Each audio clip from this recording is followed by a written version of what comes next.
bénévoles qui nous accompagnent. Sans le bénévolat, nous ne sommes rien du tout. Donc merci à tous les bénévoles qui nous aident chaque année. Et je m'excuse auprès de vous de temps en temps, quand je prends la parole, j'oublie de le faire et je corrige tout de suite. Voilà. Donc je reviens sur le projet artistique qui sera le vôtre et le nôtre sur ce prochain Rhino Jazz. Ce sont les jazz d'aujourd'hui avec cette manière de penser les musiques en faisant des pas de côté, en allant un peu sur le blues, un peu sur le rock et le folk. Mais quand on lit, donc du verbe lire, l'histoire de ces musiques de jazz et quand on les lit avec les oreilles, on sait que toutes ces musiques ont dialogué déjà depuis très très longtemps, depuis plus d'une centaine d'années. Donc c'est un process très naturel. Nous, on n'invente rien, on essaie de mettre en exergue, de mettre en édifice finalement des artistes, musiciens et musiciennes qui sont ultra talentueux. Et on a la chance de pouvoir les rencontrer et de pouvoir vous les présenter. Et cette édition, cette nouvelle édition, ce sera le cas. Et c'est passionnant, tout simplement. Vous dire aussi que on a un site internet, évidemment, avec une billetterie, qu'il y a des places disponibles. Faites-le savoir autour de vous. Il y a des concerts qui sont encore, évidemment, tout à fait libres d'achat de place. Pour certains, complet. Ah oui. Bah, c'est-à-dire qu'en fait, moi je pensais qu'il faut peut-être agrandir la salle. Parce qu'il paraît, le producteur m'a dit on revient l'année prochaine, mais par contre il faut faire les travaux. Donc je vois. Voilà, donc le Rhino c'est ça, c'est un exercice autour de têtes d'affiche, un exercice passionnant autour de jeunes artistes. Cette année, vraiment, ouvrez vos oreilles, il y en a énormément. Et ça va être spectaculaire, ça va être très beau. Et on espère de tout cœur, parce que ça a été un des premiers projets, je crois, peut-être le second, avec Toto Este, ce musicien fabuleux, qui est un musicien angolais qu'on avait accueilli il y a de cela 5 ans. C'était à l'Arboire, à l'Auberge Lafont. Et au bout du deuxième morceau, il était en solo.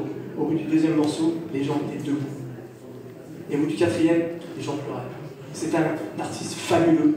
Et on espère de tout cœur que le désordre institutionnel va être résolu rapidement parce que on croit en cet artiste et cet homme-là, il a été un enfant, il était un enfant de Luanda, des quartiers défavorisés de Luanda, et c'est pas un hasard cette programmation qu'on lui a proposée à destination des enfants, des 2000 enfants avec lesquels on travaille. C'est parce que lui, il était au fond du fond, et il a su relever sa personnalité avec la musique.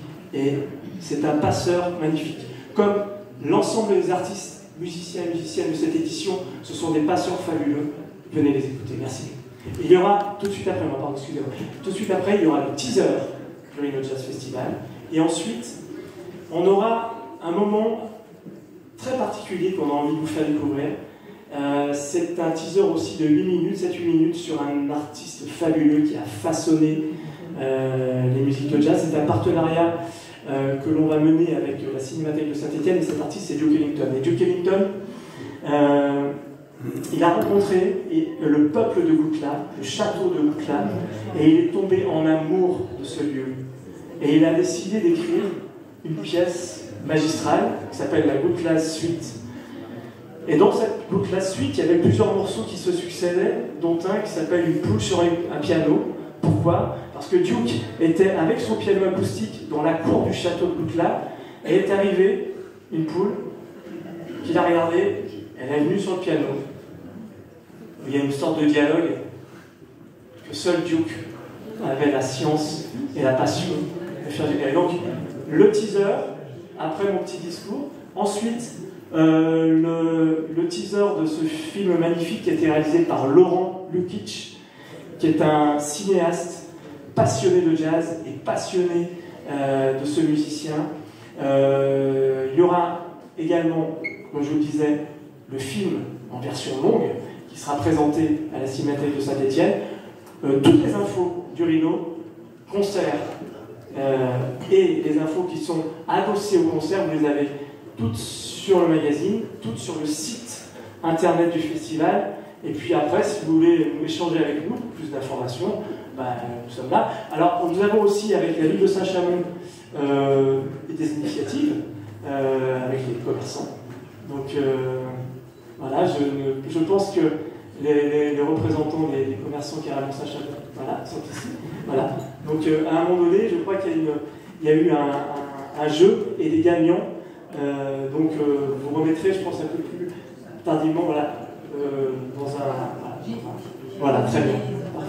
Ok, bon, c'est parfait. Vous êtes magnifiquement bien organisé. Super. Daniel Jacquet, bien sûr. Mais Daniel, je pensais qu'il avait entendu l'invitation de Jean-Paul tout à l'heure et qu'il allait peut-être venir près de moi, du micro, pour venir parler. Et les réseaux sociaux, évidemment, bien sûr. Bien sûr, les réseaux sociaux, surtout les réseaux sociaux, bien sûr. Mais sur le site internet,